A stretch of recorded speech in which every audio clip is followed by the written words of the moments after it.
Gusto ko yung sabihin na sana matanggap niya ako isang araw. Alagaan ko yung sarili ko, alagaan namin yung isa't isa. Sobrang sakit kasi. Pag naaalala ko kasi yun yung araw na sinabi niya sa akin aalis na siya.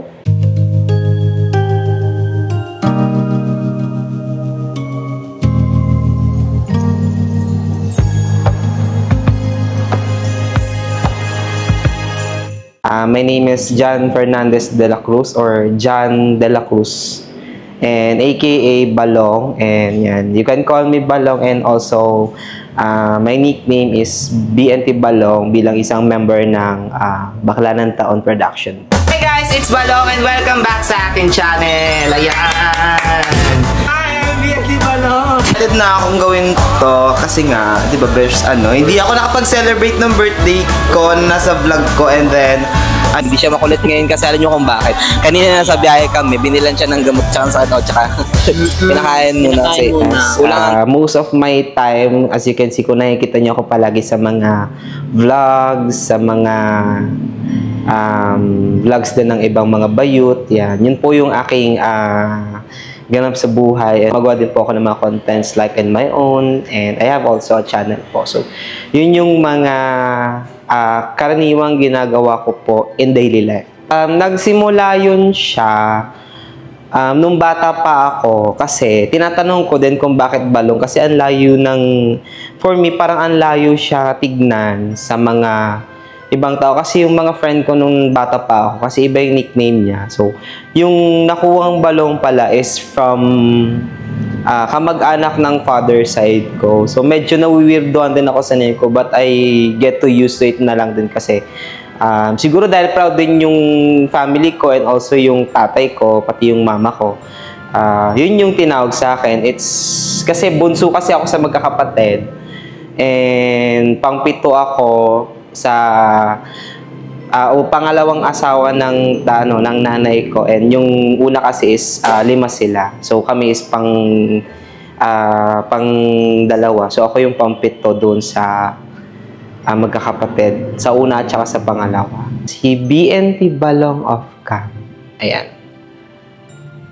Ano tawag nito? Simple lang naman yung buhay ko, as in hindi rin magara yung pamumuhay ko simula pa.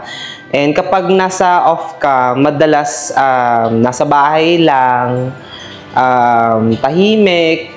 Ako kasi yung tipo ng taong pag off cam or di kaya pag walang mga ginagawang vlogs or di kaya walang gagawing content, madalas nasa bahay lang ako, kundi kaya nanonood ng mga video or sometimes nag-edit ng mga vlogs na ginawa ko or ginawa namin.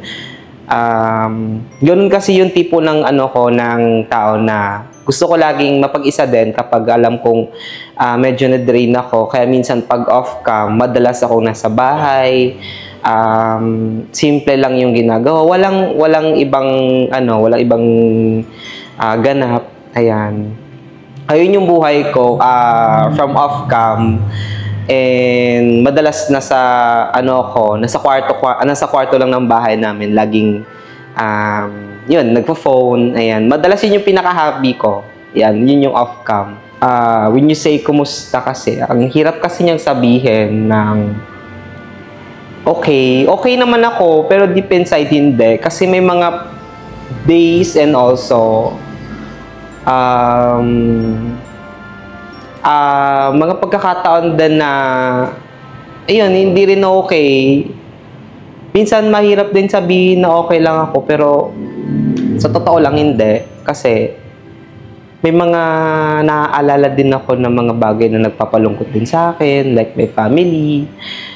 And ayun, for me, I don't say na I'm okay, pero pinipilit ko din namang maging okay kahit hindi.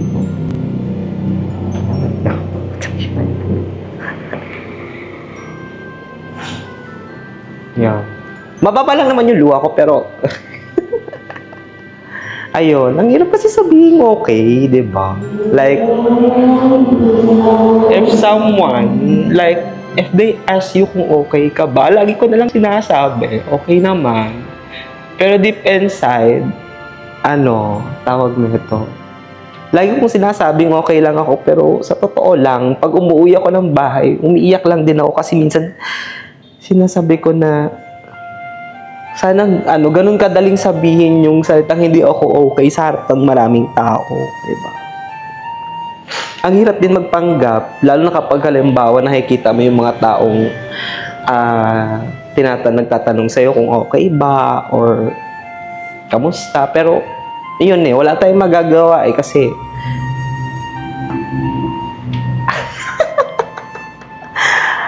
wala kailangan natin maging matatag kasi ang buhay kasi parang kailangan nating maging matatag kasi kapag hindi tayo naging matatag, matatalo tayo sa hamon. Natatakot ako na baka one day, tawag nito, natatakot ako na baka one day wala na yung mga kasama ko sa buhay. Kasi mag-isa lang ako, guys. I mean, meron naman ako family, pero hindi sila yung family na talagang biological. Kasi sobrang, namimiss ko na yung family ko na yung mama ko and papa ko, which is, wala na kami yung nanay ko kasi wala na din kasi. Pinanghugutan ko yung family na meron ako ngayon. Kasi, natatakot ako na baka one day, yung mapagod na lang sila at sabihin na parang napapagod na din sila na nandiyan ako sa side ko. Kaya ginagawa ko lahat na ng paraan para matulungan ko din sila. Kasi mahirap din kasi yung pakiramdam na parang sakit din sa loob na nakikituloy ka na lang pero parang nagiging pabigat ka lang, gano'n.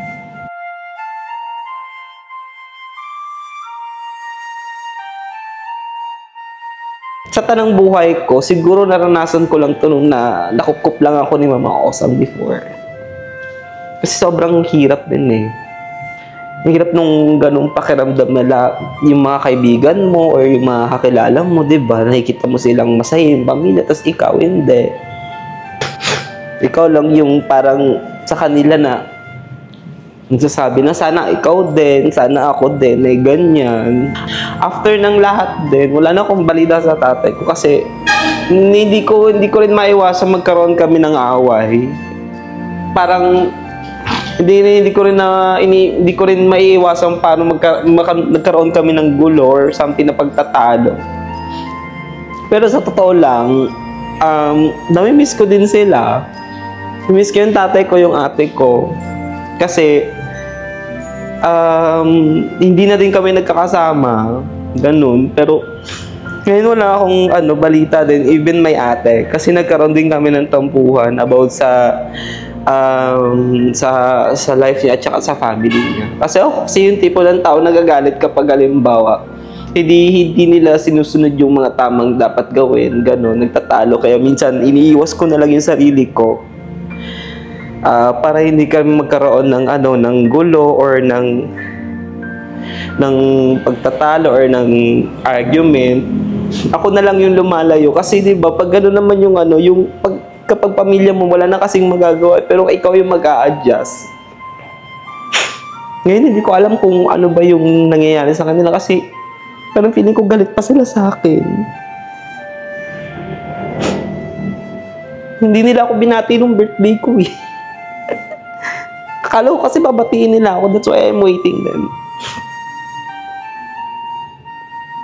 Pero naiintindihan ko naman sila. Kasi, di ba, naiintindihan ko naman yung sitwasyon nila gaya sa akin. Kasi, mahirap din naman diktahan ka ng isang tao. Lalo't kung alam mo din naman ang gagawin mo. Nagigets ko din naman yun. Kaya siguro, tama lang din naman na siguro hindi tsaka na muna pero sana maging okay. Ganun. Sana matanggap niya na ako bilang ako kasi sa totoo lang kasi lagi kaming nagtatalo about sa kung ano yung pagkatao ko. Kaya nung time na gumawa ako ng way para siguro lumayo sa kanya, is para din hindi kami magkaroon ng away. Yung gusto ko lang naman sana tanggapin, sana matanggap niya ako bilang ako, or sana tanggapin niya na ganito yung anak niya. Kasi yun yung unang dahilan kung bakit din ako umalis sa amin. Mas pinili ko yung parang umiwas sa isang bagay na magkakaroon ng gulo. Kasi yun yung nararamdaman ko. That's why pinili kong umalis. Yun yung hiling ko na sana balang araw or isang araw matanggap niya ako bilang ako, kasi manghirap magkaroon ng naiinggit kasi ako sa ibang sa ibang mga kaibigan ko na pagmamalaki sila ng mga tatay nila na ganito, kahit ganyan siya, kahit bakala siya, di kaya kahit trans siya, proud sila. Ako kasi minsan naiinggit ako kasi hindi natanggap ng tatay ko yun. Hindi niya kayang ipagmalaki kasi nga yung anak niya hindi lalaki, ganun. Siguro kung magkakaroon man ako ng pagkakataon or kahit isang oras na makausap din siya ng masinsinan, gusto ko yung sabihin na sana matanggap niya po isang araw na ito yung anak mo, ganyan.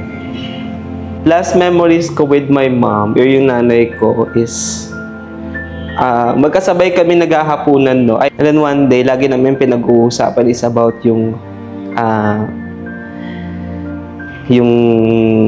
about sa sakit niya, about sa death niya. Lagi niya sinasabi sa akin na sana alagaan ko yung sarili ko. Naiintindihan ko na kasi bata pa lang ako.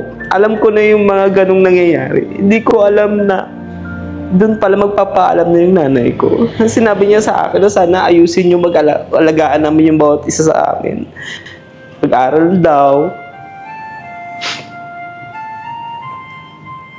And time na yun, ayoko nakikita ng nanay ko na umiiyak. That's why lagi sinasabi na mas mabuti pang umiyak na lang ako mag-isa kaysa naman sa nakikita ako ng ibang tao.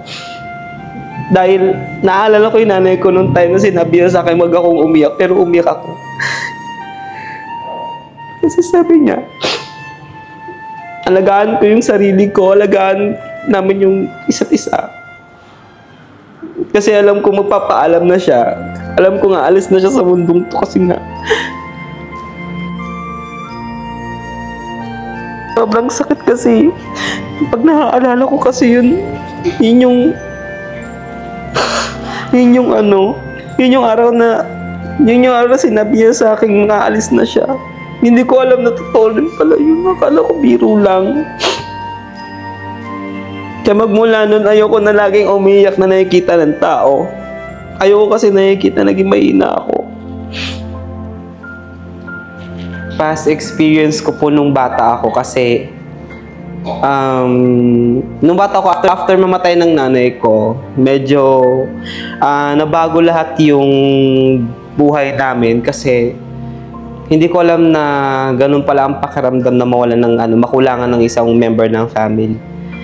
Yung past experience na hindi ko makakalimutan po is yung first time kong magtinda din ng gulay sa amin, sa probinsya namin, para lang po may pangkain, para may pangbaon. Minsan natutulog na lang kami nang walang kain, ganon. Kasi dumating sa point na kailangan ko mag-stop ng pag-aaral kasi nga, di ba wala nang pangbaon or di kaya hindi na kaya din ng panggastos. Nag-try din po akong pumasok sa perya para po magkaroon ng pera. Yun yung hindi ko makakalimutang experience ng buhay ko kasi doon ko natutunang maging matatag sa buhay kasi itunuro sa amin ng mga tito ko na dapat hindi ka po pwedeng maging prinsesa or hindi ka po pwedeng maging hayahay lang sa buhay kasi kapag hindi ka kumilos or hindi ka magbanat ng buto, hindi ka mabubuhay, wala kang kakainin. Kaya dapat kung ano man yung po pwede, kung ano man yung kayang gawin mo na ng paraan. Kung may opportunity na meron, kunin mo kasi ang buhay kasi hindi lahat nabubuhay sa masaya, hindi lahat nagiging fairy tale. Kaya yun yung sobrang hirap din after nun.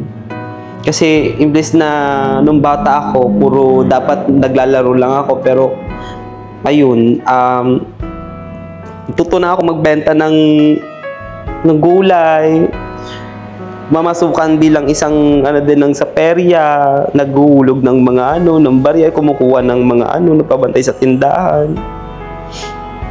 Pero grateful din naman ako kasi dahil doon na natuto ko maging matatag, naging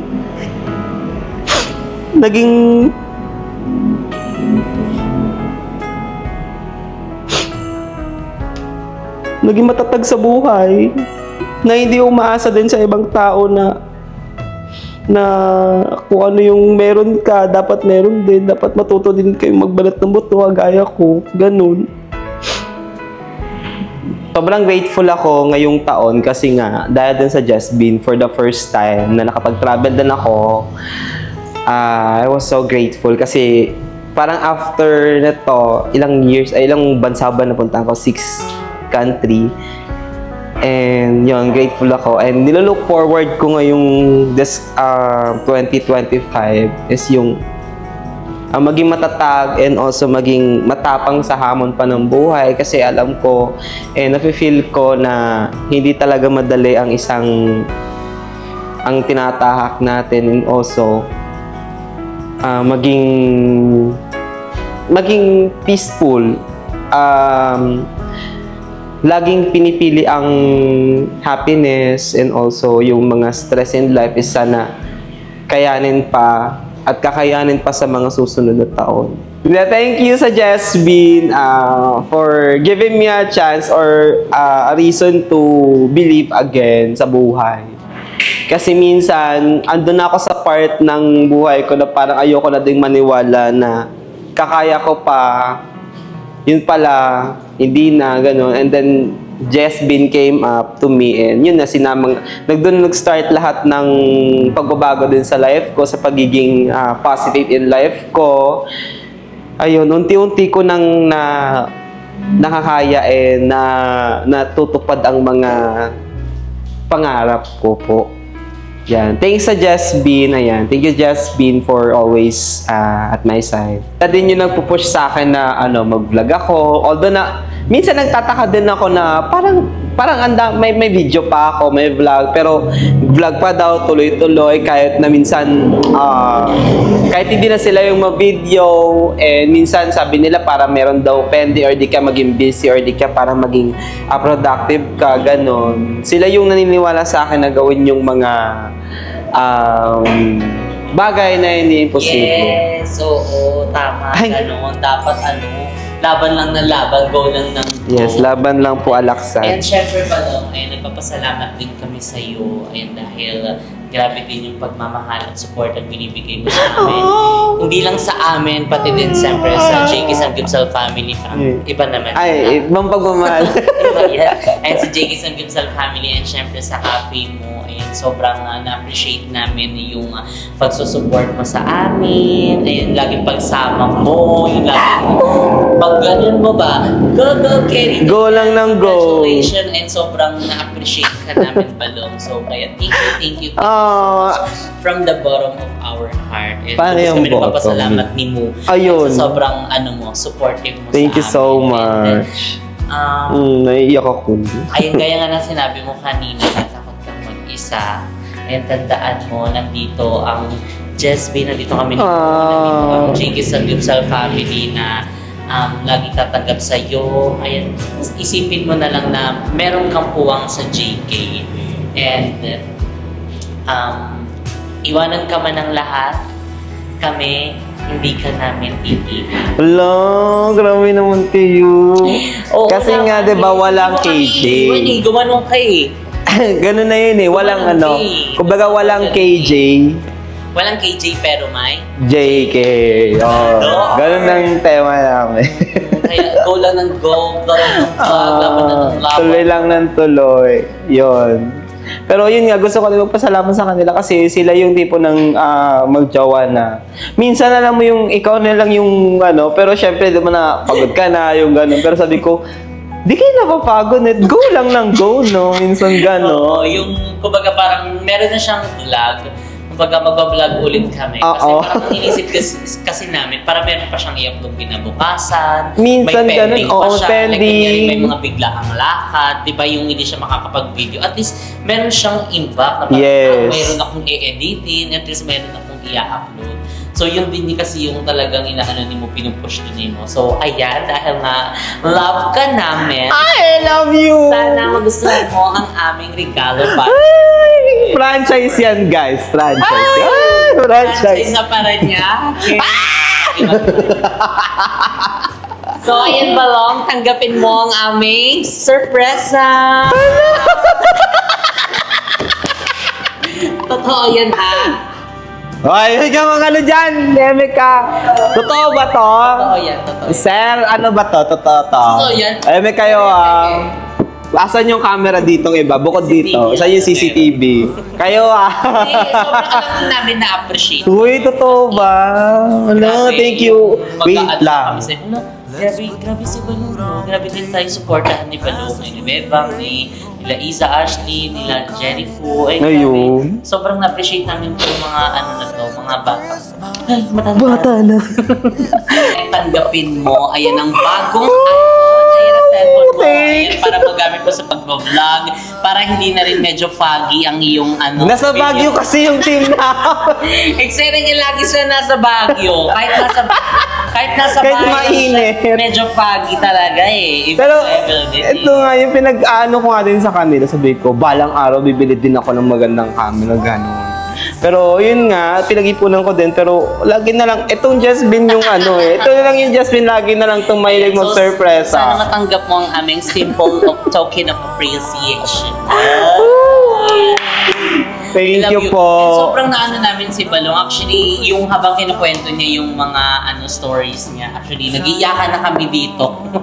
Sobrang natatabaan kami. Kasi may mga ibang stories din na parang naikukwento sa amin si Balong na hindi na niya ikinukwento pa. So, basta sa amin na lang yun. So, kaya, thank you so much. Ay dahil sa pagtitiwala mo, talagang bibihira lang din yung ganyan. Yung magpagkakatiwalaan mo, mapagkukwentuhan mo ng mga hindi mo pa naikukwento. So, ayan, sana buksan mo na, di ba? Para magamit mo na siya, di ba?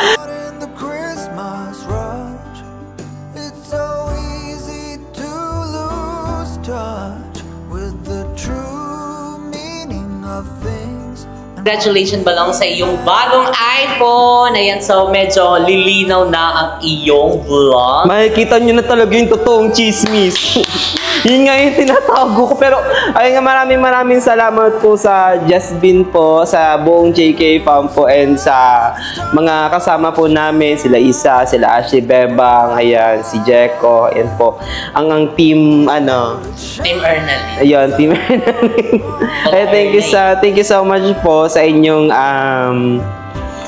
paggabay din sa mga advice ninyo, and wala ko ibang masabi kundi thank you. Yeah.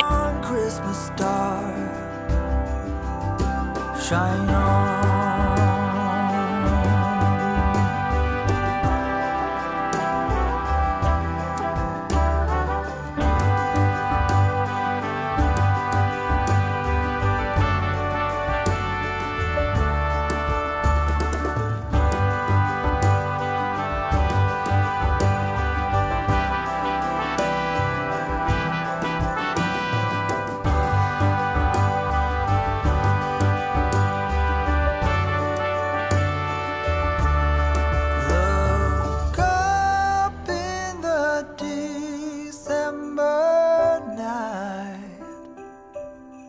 There is one